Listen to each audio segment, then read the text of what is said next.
Hello friends, welcome to our study channel exam टॉर। So आप लोग कैसे हो? I hope you all are fine. So आज स्टार्ट करते हैं ये क्लास। जो मैं पिछली क्लास में बताया था कि अगले क्लास में पढ़ने वाले फंडामेंटल फोर्सेस यानी मौलिक बल। कितने तरह के मौलिक बल होते हैं, फंडामेंटल फोर्सेज होते हैं और उनको क्या क्या अपन कहते हैं, ठीक है, और उनका क्या क्या रोल होता है। तो देखते हैं सभी के बारे में आज समझते हैं इस क्लास में फंडामेंटल फोर्स के। उसके बाद अगले क्लास में देखेंगे आगे का टॉपिक। तो वीडियो में अंत तक बन रही है, समझते हैं। यहाँ पर फिजिक्स में अगर देखा जाए तो फंडामेंटल यानी मूलभूत मौलिक बल 4 तरह के होते हैं। There are mainly 4 fundamental forces यानी मौलिक यानी मूलभूत बल। तो 4 कौन कौन से होते हैं? पहला होता है ग्रेविटेशनल फोर्स यानी गुरुत्वाकर्षण बल। दूसरा होता है वीक न्यूक्लियर फोर्स यानी कमजोर परमाणु बल, ठीक है। तीसरा होता है strong nuclear force, it means इसको हिंदी में बोलते हैं मजबूत परमाणु बल। और लास्ट होता है इलेक्ट्रोमैग्नेटिक फोर्स यानी विद्युत चुंबकीय बल। इन चारों का मतलब क्या होता है और चारों क्या होते हैं? नेचर में जितने 4 ही फंडामेंटल फोर्स है, इसके अलावा दूसरा फंडामेंटल फोर्स तो और बहुत तरीके कहते हैं, लेकिन फंडामेंटल 4 है। तो एक एक करके समझते हैं। पहला अपना ग्रेविटेशनल फोर्स क्या होता है। सॉरी यहाँ पे स्पेलिंग थोड़ा सा गलत से ई लिखा गया है, ओके देखते हैं। तो फोर्स, ग्रेविटेशनल फोर्स, गुरुत्वाकर्षण बल, ये सभी को पता है कि ग्रेविटेशन मतलब क्या? अर्थ, पृथ्वी में हम क्या है, खड़े हैं। कोई ऑब्जेक्ट ऊपर से गिर रहा है और किधर आता है? वो जमीन की तरफ जाता है। और कहीं जाता है क्या? मान लो कोई ऑब्जेक्ट मैं यहाँ पे मार्कर को पकड़ा हूँ, यहाँ पे छोड़ दूँ तो कहाँ जाएगा? कहीं बाहर जाएगा कि नीचे आएगा? नीचे ही आएगा। किधर आएगा?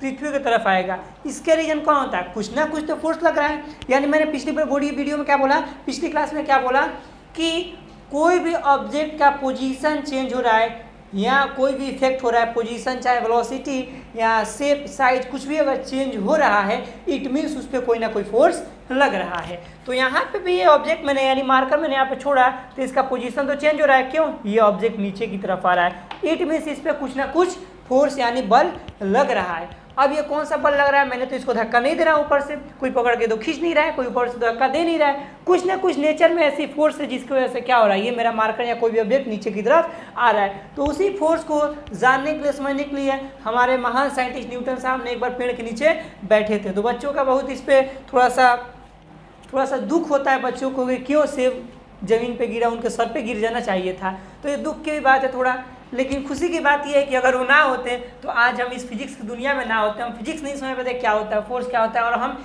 इससे इस खूबसूरत सी दुनिया को हम नहीं देख पाते, ठीक है ना। चलो देखना आगे। तो इसके कारण क्या है, वही ग्रेविटेशनल फोर्स है जो कि क्या होता है, कोई भी ऑब्जेक्ट अगर किसी हाइट से अगर नीचे की तरफ गिर रहा है तो ग्रेविटेशनल फोर्स के कारण गिर रहा है। उस ऑब्जेक्ट पे कौन सा फोर्स लग रहा है? ग्रेविटेशनल गुरुत्वाकर्षण बल लग रहा है। और वो कौन लगा रहा है? वो अर्थ लगा रहा है। जैसे कोई भी ऑब्जेक्ट अर्थ के क्या आएगा, एक अर्थ का ऑर्बिट के अंदर रहेगा, अर्थ के एटमॉस्फेयर में जब भी रहेगा कोई ऑब्जेक्ट तो अर्थ खींचेगी। लेकिन चलो कि इसके रीजन से बाहर चला जाऊँ, इसका जहाँ तक शक्ति अगर उससे बाहर जाऊँगा तो किसी और के एरिया में चला जाऊँगा। जैसे कोई और प्लैनेट होगा, मेरा मार्स हो गया या कोई भी अदर प्लैनेट होता है, वो इसको खींच लेगा, ठीक है। जैसे मेरा मंगलयान कैसे गया था, फ्यूल बचाने के लिए हम क्या किए थे, बहुत सारा टेक्निक लगाया। तो आप लोग जो मंगलयान जो मूवी देखेंगे तो आपको पता चल जाएगा कैसे गया था उस पर मंगलयान। हम लोगों ने बहुत सारा फ्यूल बचा लिया था। कुछ इंटर में कुछ समय पर क्या करते, उसको फ्यूल मैंने देता था, उसको छोड़ दिया था, ठीक है ना। ऑटोमेटिक उसके ऑर्बिट का अर्थ को अपने ऑर्बिट पे क्या रहता था, घूम रहा था। फिर जैसे समय का फिर उसको थोड़ा सा फोर्स आ जाता था, फिर अगले और ये चला जाता था। तो ऐसे करे क्या हुआ, तो जैसे ही मैं इसको अगर यहाँ से छोड़ा, यानी ये अर्थ का ऑर्बिट के अंदर है, अर्थ के अंदर यानी अर्थ के कैचिंग पावर के अंदर है, इस ग्रेविटी के कैचिंग पावर के अंदर है, तो क्या होगा, ये अर्थ की तरफ आएगा। जैसे इसको मान लो कहीं स्पेस में आकर छोड़ दूँ, यानी जहाँ तक अर्थ की ग्रेविटी की यानी गुरुत्वाकर्षण की शक्ति खत्म हो जाएगी, उसके बाहर छोड़ूंगा तो किसी ना किसी और प्लैनेट की शक्ति आएगी और वो इसको खींच लेगा, ठीक है। यानी यहाँ पे आ रहा है अट्रैक्शन, यानी खींचने क्या बात है, अट्रैक्शन। तो म्यूचुअल अट्रैक्शन हो रहा है, ठीक है। म्यूचुअल मतलब क्या, दो आपस में फोर्स लगा रहे हैं, यानी एक ऐसा फोर्स कि कोई भी दो ऑब्जेक्ट म्यूचुअली इंटरेक्ट करें, आपस में फोर्स लगा रहे हैं, उसी फोर्स को अपन क्या बोलते हैं, ग्रेविटेशनल फोर्स बोलते हैं, ठीक है। इसका डेफिनेशन होता है the force of mutual attraction in any two bodies by the virtue of their masses is known as gravitational force. यानी इसको हिंदी में बोलते हैं कि कोई भी दो ऑब्जेक्ट, इसके अट्रैक्शन मतलब क्या, आकर्षण। आकर्षण होता है, अट्रैक्शन को हिंदी में बोलते हैं आकर्षण, ठीक है। तो इसके हिंदी बोलते हैं किसी भी वस्तु के द्रव्यमान यानी मास, द्रव्यमान के आधार पर उन दोनों वस्तु के बीच में यानी आपसी अट्रैक्शन यानी आकर्षण के कारण जो बल लगता है, उसी बल को अपन बोलते हैं म्यूचुअली उसी बल को अपन बोलते हैं ग्रेविटेशनल बल यानी गुरुत्वाकर्षण बल, ग्रेविटेशनल फोर्स। जैसे मान लो ये मेरा दो ऑब्जेक्ट है, दो मार्कर है, ठीक है ना, ये दोनों आपस में फोर्स लगा रहे हैं, ठीक है, ये दोनों आपस में क्या रहे हैं, फोर्स लगा रहे हैं। अगर ये मार्कर इस मार्कर को अगर खींच लेता है तो मैं क्या बोलूँगा कि ये क्या हो रहा है, ग्रेविटेशनल फोर्स है, यानी म्यूचुअली अट्रैक्शन का नहीं खिंचा रहा है। तो यहाँ पे कौन खींचता है, यहाँ पे तो बोले कि लोग क्या समझते हैं, आप लोगों को समझ में आता होगा, आप लोगों को लगता होगा सिर्फ अर्थ पे ही ग्रेविटेशनल फोर्स है। नहीं, ऐसी बात नहीं है। सिर्फ अर्थ जो खींच रही है, जो फोर्स लगा रही है, उसी को ग्रेविटेशनल फोर्स बोलते हैं, ऐसा नहीं है। हाँ, ये है कि अर्थ के पास भी ग्रेविटेशनल फोर्स है, लेकिन ऐसा नहीं कि सिर्फ अर्थ पे ही ग्रेविटेशनल फोर्स लगता है। किसी भी दो ऑब्जेक्ट के बीच में उसके मासेस की वजह से,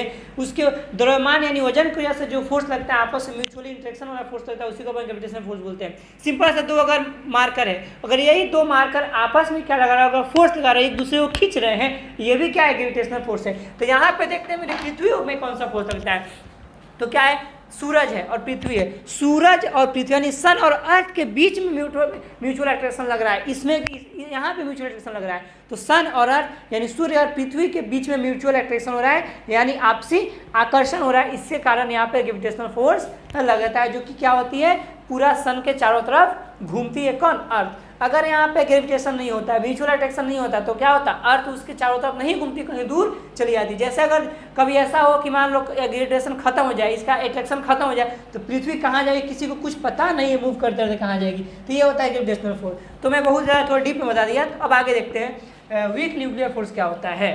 तो इसका डेफिनेशन देखते हैं पहले क्या होता है वीक न्यूक्लियर फोर्स का। It is a fundamental force of nature that underlies some forms of radioactivity and govern the decay of unstable subatomic particle change missions। यानी ये एक ऐसा फोर्स है जिसमें क्या होता है, रेडियो एक्टिविटी होता है। ये परमाणु बम है, जो कि आप परमाणु बम के बारे में जानते हो। तो परमाणु बम नहीं बोले, परमाणु बल यानी न्यूक्लियर फोर्स। वहाँ पे न्यूक्लियर क्या होता है, वहाँ पे न्यूक्लियर बम होता है। न्यूक्लियर बम मतलब क्या होता है, परमाणु बम। तो न्यूक्लियर फोर्स है, वहाँ पे वही फोर्स लगता है, ठीक है ना। यानी यहाँ पे रेडियो एक्टिविटी हो रहा है। रेडियो एक्टिविटी मतलब क्या होता है, तो इसका मतलब रेडियोटिविटी मतलब क्या है, डीके मतलब क्या होता है, कि क्या होता है, डीकेइंग ऑफ सब एटॉमिक पार्टिकल। यहाँ पे जितने भी सब एटॉमिक पार्टिकल होते हैं, नॉन स्टेबल सब एटॉमिक पार्टिकल, वो क्या होते हैं, डीके होने लगते हैं, टूटने लगते हैं। अब ये क्या होता है, अनस्टेबल क्या होता है, अनस्टेबल का मतलब होता है ये स्टेबल नहीं, तो थोड़ा सा इसको एनर्जी मिला कि टूटना शुरू हो जाएंगे। जैसे मैं क्या हूँ, मैं स्टेबल और अनस्टेबल का मतलब समझाता हूँ। जैसे अगर मान लो मैं यहाँ पे हूँ या आप हो, अगर आपको कोई क्या दे रहा है, कुछ लालच दे रहा हो, अगर है ना, कुछ लालच दे रहा है, कुछ पैसे की लालच दे रहा है, कुछ भी दे रहा है, तो क्या आप उसकी बातों में आ जाएंगे। इट मीन्स आप स्टेबल नहीं है। अगर किसी चीज़ का अगर लालच है, कुछ भी चीज़ का अगर दे रहा है कोई, कि चलो ऐसा करो, मैं तुमको इसके बदले ये दूंगा, इसके बदले ये करूंगा, आप ऐसा काम कर दो मेरे लिए, ठीक है, तो आप उसकी बातों में आ जाएंगे। इट मीन्स आप स्टेबल नहीं है। लेकिन आप कुछ भी करें, आप अपनी काम के अलावा अगर उधर ध्यान नहीं देंगे, हाँ मुझे टाइम नहीं है, मुझे अपना काम है, इट मीन्स आप स्टेबल हो। आप दुनिया कुछ भी आपको बोल रहा है कोई, आप उसकी बातों तरफ ध्यान नहीं दो। इसी का मतलब होता है स्टेबल, यानी कुछ भी हो जाए वो टूटने वाला नहीं है, वो उसकी बेवकायों में आने वाला नहीं है। इसी को बोलते हैं क्या, स्टेबिलिटी। लेकिन अनस्टेबल क्या होता है, कभी भी कुछ भी हो सकता है, ठीक है ना, कब ब्रेक हो जाएगा, कब टूट जाए, थोड़ा सा एनर्जी मिल जाए उसको, ब्रेक हो जाएगा, डीके हो जाएगा ना, टूट जाएगा, सड़ना गलना, सड़ गल जो भी हो जाएगा, ठीक है। तो इसी को बोलते हैं अनस्टेबल है। जैसे मान लो ये बॉल, ये गोल बॉल लेके आता हूँ, क्या स्टेबल होता है, नहीं। थोड़ा सा अगर मैं अनबैलेंस कर दूँ तो क्या हो जाएगा, तुरंत वो अपनी पोजीशन को चेंज करे, यानी वो स्टेबल नहीं है, अनस्टेबल है। और एक कोई अगर मैं सॉलिड को, अगर मैं कोई स्क्वायर शेप लूँ, तो थोड़ा सा मुझे हल्का फुल्का पोजीशन चेंज करें तो कुछ वक्त तक क्या होगा, स्टेबल रहेगा। लेकिन ज़्यादा अगर पोजीशन चेंज तो क्या जाएगा, नीचे गिर जाएगा। लेकिन बॉल है, गोल बॉल हो, थोड़ा सा भी अगर हिलेगा कोई चीज़, थोड़ा सा वाइब्रेशन होगा, तुरंत तो क्या अपना पोजीशन चेंज करे, यानी वो अनस्टेबल होता है। अब ये क्या होता है, जो स्ट्रॉन्ग यानी मजबूत परमाणु, जो स्ट्रॉन्ग न्यूक्लियर फोर्स है यानी मजबूत परमाणु बल है, ये दुनिया का सबसे स्ट्रॉन्गेस्ट फोर्स है। सबसे वीक क्या होता है, ग्रेविटेशनल फोर्स। ये इन चारों फंडामेंटल फोर्सेस में जो सबसे स्ट्रॉन्ग फोर्स होता है वही होता है स्ट्रॉन्ग न्यूक्लियर फोर्स। ये इसके कितना ही, ये इलेक्ट्रोमैग्नेटिक फोर्स का लगभग 100 टाइम्स ज़्यादा होता है, ठीक है ना, इससे 100 टाइम्स ज़्यादा स्ट्रॉन्ग होता है। और ये क्या करता है, ये एक ऐसा फोर्स है, ये एक ऐसा बल है कि न्यूक्लियस के अंदर जो प्रोटॉन्स होते हैं उसको बांध करके रखता है। इसी को बोलते हैं क्या, स्ट्रॉन्ग न्यूक्लियर फोर्स। जो प्रोटॉन्स होते हैं हमारे एटॉमिक स्ट्रक्चर पर देखेंगे आप, ठीक है।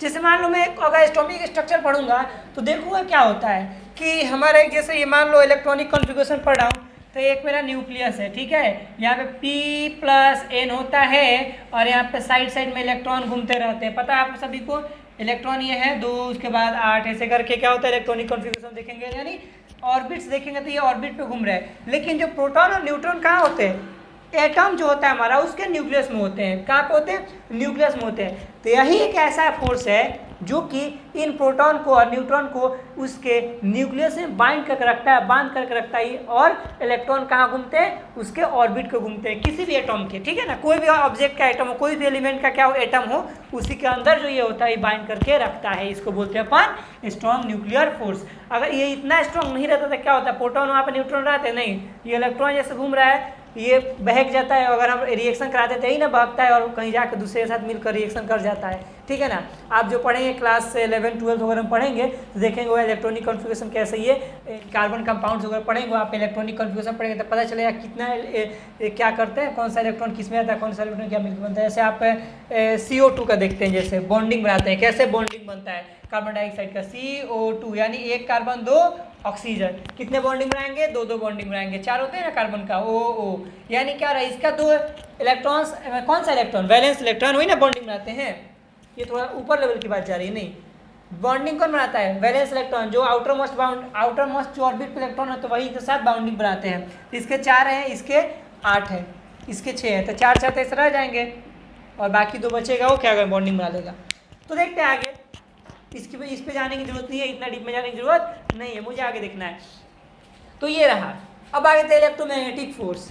अब इलेक्ट्रोमैग्नेटिक, यहाँ पे 2 नाम आ रहा है, इलेक्ट्रिक, एक आ रहा है मैग्नेटिक, यानी विद्युत और चुंबकीय। विद्युत का भी बात हो रहा है, चुंबक का भी बात हो रहा है, विद्युत चुंबकीय बल। तो इसका डेफिनेशन देखते हैं क्या करें, डेफिनेशन उसके बाद समझते हैं। It is a force which is exerted between the charge particle. कौन सा चार्ज, निगेटिव और पॉजिटिव चार्ज पड़े होंगे, यानी एक ऐसा फोर्स होता है जो कि चार्ज को बोलते हैं हिंदी में आवेश, यानी आवेश के बीच में जो फोर्स लगता है, it is the force which is exerted between the charge particle, यानी एक ऐसा बल होता है जो 2 चार्ज पार्टिकल, 2 आवेशों के बीच में लगने वाले बल को क्या बोलते हैं अपन, इलेक्ट्रोमैग्नेटिक फोर्स बोलते हैं। और इसके कुछ प्रॉपर्टीज होते हैं कि क्या होते हैं, लाइक चार्जेज और अनलाइक चार्जेज, यानी like charges repel each other and unlike charges attract each other. Unlike मतलब क्या, एक जैसा नहीं, अलग अलग, ठीक है, यानी एक पॉजिटिव हो तो एक निगेटिव होगा। लाइक मतलब क्या, दोनों पॉजिटिव या दोनों निगेटिव, ठीक है। अट्रैक्ट ईच अदर, जैसे आप एक चुंबक ही लेना, वो मैग्नेटिक फोर्स तो अलग से देखना है क्लास 10th में, मैग्नेटिज्म वगैरह पढ़ेंगे तो ये जो फोर्स कैसा होता है, ये रिपल्सिव होता है, किसके लिए, like charge repel each other, यानी ये लाइक चार्जेज के लिए रिपल्सिव होता है। ये एक ऐसा फोर्स है कि अगर लाइक चार्ज, अगर दोनों चार्ज अगर एक जैसे हो तो उसको क्या कहता है, रिपेल करते हैं, यानी रिपल्सिव होता है, यानी दोनों क्या कहता है आपस में धक्का लाता है। ऐसा आप चुंबक उठाना और दोनों प्लस ही रहेगा, अगर दोनों नॉर्थ ही रहेगा तो क्या करेगा, रिपेल कर देगा। अगर दोनों साउथ रहेगा तो क्या होगा, रिपेल कर देगा, यानी चुंबक एक धक्का देगा, दूसरा चुंबक दूर भागेगा। लेकिन वही दोनों चुंबक आपस में कैसे चिपक जाता है, यानी एक नॉर्थ एक साउथ पोल है। तो वैसे ही यहाँ पे तो क्या होगा, पोल की बात है, लेकिन यहाँ पे इलेक्ट्रिक चार्जेस की बात हो रही है। अगर सेम चार्जेज होते हैं उसमें तो क्या होता है, रिपेल करने लगते हैं। अगर अनलाइक यानी अलग अलग चार्जेज हो, जैसे एक निगेटिव हो एक पॉजिटिव हो, तो दोनों क्या कर लेते हैं, आपस में अट्रैक्ट कर लेते हैं। तो मैं होप करता हूँ आप लोगों की क्लास समझ में आया हो। मैं इस क्लास को यहीं करता हूँ और अगले क्लास में पढ़ेंगे इफेक्ट्स ऑफ फोर्सेज। तो फ्रेंड्स मिलते हैं अगले वीडियो में। Thank you for watching my class. Okay bye.